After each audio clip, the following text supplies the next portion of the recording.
ఓం నమో వెంకటేశాయ. భక్తులందరూ ఎంతగానో ఎదురు చూస్తున్న వైకుంఠ ఏకాదశి దర్శనం టికెట్ల గురించిన వివరాలను ఈ వీడియోలో తెలియజేస్తాను. వైకుంఠ ఏకాదశి పురస్కరించుకొని శ్రీవారి ఆలయంలో వచ్చే ఏడాది జనవరి 10వ తేదీ నుండి 19వ తేదీ వరకు నిర్వహించనున్న వైకుంఠ ద్వార దర్శన ఏర్పాట్లపై టిటిడి ఈవో శ్రీ జె శ్యామలరావు గారు అదనపు ఈవో శ్రీ సిహెచ్ వెంకయ్యతో కలిసి తిరుమలలోని అన్నమయ్య భవనంలో సమీక్ష సమావేశాన్ని నిర్వహించారు. వైకుంఠ ఏకాదశి దర్శనం ఏర్పాట్లపై అన్ని విభాగాల అధిపతులతో చర్చించి పలు నిర్ణయాలను తీసుకున్నారు. ఆ నిర్ణయాలను తెలుసుకుందాం. ఈ నెల 23వ తేదీ ఉదయం 11 గంటలకు వైకుంఠ ద్వార దర్శనాలకు సంబంధించి 10 రోజులకు సరిపడా శ్రీవాణి టికెట్లను ఆన్లైన్లో విడుదల చేస్తారు. 24వ తేదీ ఉదయం 11 గంటలకు వైకుంఠ ద్వార దర్శనాలకు సంబంధించి 10 రోజుల ఎస్ఈడి టికెట్లు అంటే స్పెషల్ ఎంట్రీ దర్శనం టికెట్లు 300 రూపాయల టికెట్లను ఆన్లైన్లో విడుదల చేస్తారు. జనవరి 10వ తేదీ నుండి 19వ తేదీ వరకు 10 రోజుల వైకుంఠ ద్వార దర్శనాలకు సంబంధించి తిరుపతిలో 8 కేంద్రాలు, తిరుమలలో 1 కేంద్రంలో ఎస్ఎస్డి టోకెన్లు కేటాయిస్తారు.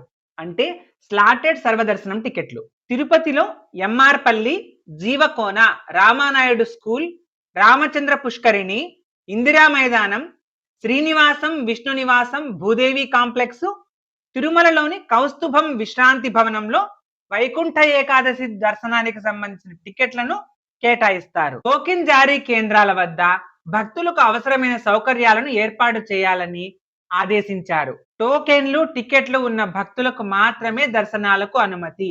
టోకెన్ లేని భక్తులు తిరుమలకైతే రావచ్చు, కానీ దర్శన క్యూ లైన్లలోకి వారిని అనుమతించరు. వైకుంఠ ఏకాదశి రోజు ఉదయం 4:45 ప్రోటోకాల్ దర్శనాలు ప్రారంభమవుతాయి. వైకుంఠ ఏకాదశి రోజున అధిక రద్దీ ఉంటుంది కాబట్టి ఆ రోజు ఆలయంలో వేద ఆశీర్వచనాన్ని రద్దు చేశారు. అదే వైకుంఠ ఏకాదశి రోజున ఉదయం 9 గంటల నుండి 11 గంటల వరకు స్వర్ణ రథం మీద స్వామివారు విహరిస్తారు. ఒకవేళ మీకు టికెట్ లేకపోతే అయినా మీరు వైకుంఠ ఏకాదశి రోజు స్వామివారి దర్శనం కావాలి అనుకుంటే క్యూ లైన్లలోకి వెళ్ళలేకపోయినా ఆ సమయంలో మీరు బయట ఉంటే స్వామివారు శ్రీ మలయప్ప స్వామివారు భూదేవి శ్రీదేవి అమ్మవార్లతో బయటికి ఊరేగింపుగా వస్తారు స్వర్ణరథం మీద. అది మీరు చూడొచ్చు, స్వామివారి దర్శనం చేసుకోవచ్చు బయట నుంచే. వైకుంఠ ద్వాదశి రోజున ఉదయం 5:30 నుండి 6:30 వరకు శ్రీవారి పుష్కరిణిలో చక్ర స్నానం. వైకుంఠ ద్వాదశి అంటే ఏకాదశి తర్వాత రోజు. ఆ రోజు ఉదయమే 5:30 గంటలకి చక్ర స్నానం ఉంటుంది. గోవిందమాల భక్తులకు ఎలాంటి ప్రత్యేక దర్శన సదుపాయం ఉండదు. వైకుంఠ ఏకాదశి రోజున టిటిడి సెక్యూరిటీ సిబ్బంది సమన్వయంతో తిరుమలలో ట్రాఫిక్ క్రమబద్ధీకరణకు చర్యలు తీసుకోవాలని పోలీసులకు సూచన. ఉదయం 6 గంటల నుండి రాత్రి 12 గంటల వరకు నిరంతరాయంగా అన్న ప్రసాదాలు పంపిణీ చేయాలని కేటరింగ్ అధికారులకు కూడా ఆదేశాన్ని జారీ చేశారు. టీ, కాఫీ, పాలు, ఉప్మా, చక్కెర పొంగలి అనేవి పంపిణీ చేస్తారు. లడ్డూ ప్రసాదం కోసం భక్తులకు ఇబ్బంది తలెత్తకుండా ప్రతిరోజు అందుబాటులో 3.5 లక్షల లడ్డూలు ఉంచాలని, అదనంగా అంటే రోజు ఉంచేదానికి అదనంగా మరో 3.5 లక్షల లడ్డూలు బఫర్ స్టాక్ ఉంచుకోవాలని ఆదేశించారు. భక్తులు ఎంతగానో ఎదురు చూస్తున్నటువంటి వైకుంఠ ఏకాదశి ఆ 10 రోజులకు సంబంధించి తిరుమలలో దర్శనాలకు టికెట్ల గురించి అయితే తిరుమల తిరుపతి దేవస్థానం అధికారికంగా ఈ ప్రకటనను విడుదల చేసింది. ఇందులో మనం గుర్తు పెట్టుకోవాల్సింది, మనం ఆన్లైన్లో బుక్ చేసుకోగలిగింది, అందరూ బుక్ చేసుకోగలిగింది 300 rupees ticket. Every month 300 rupees ticket book చేసే వాళ్ళకి ఇది తెలిసిన ప్రొసీజరే.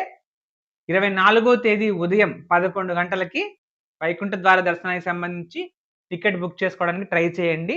అలా కుదరని వాళ్ళు లేదా తిరుపతి దగ్గరలో ఉండేవాళ్ళు ఏవైతే కేంద్రాలు అనేవి 8 కేంద్రాలు అనేవి ఏర్పాటు చేశారో తిరుపతిలో అక్కడికి వెళ్ళి తీసుకోవచ్చు.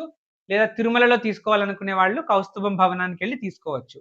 అయితే ఈ టికెట్లు మార్నింగ్ నుంచి ఇస్తారా, ఈవినింగ్ వరకు ఇస్తారా, ఏ డేట్స్ లో ఇస్తారా అనేది అయితే అఫీషియల్ గా అనౌన్స్ చేయలేదు టిటిడి ఇంకా. సో మనకున్న ఆప్షన్, ప్రజెంట్ ఉన్న ఆప్షన్ ఏంటంటే 23rd రోజు శ్రీవాణి టికెట్లు, 24th రోజు 300 రూపీస్ టికెట్లు వైకుంఠ ఏకాదశి దర్శనానికి. మీరు వెళ్ళాలి అనుకుంటే ఖచ్చితంగా ఈ టికెట్లు అయితే బుక్ చేసుకోండి. ఇలాంటి మరిన్ని అప్డేట్స్ కోసం ఈ ఛానల్ని సబ్స్క్రైబ్ చేయండి. ఈ వీడియో మీకు నచ్చితే లైక్ చేసి షేర్ చేయండి. శ్రీనివాస కృపా కటాక్ష ప్రాప్తిరస్తు. ఓం నమో వెంకటేశాయ.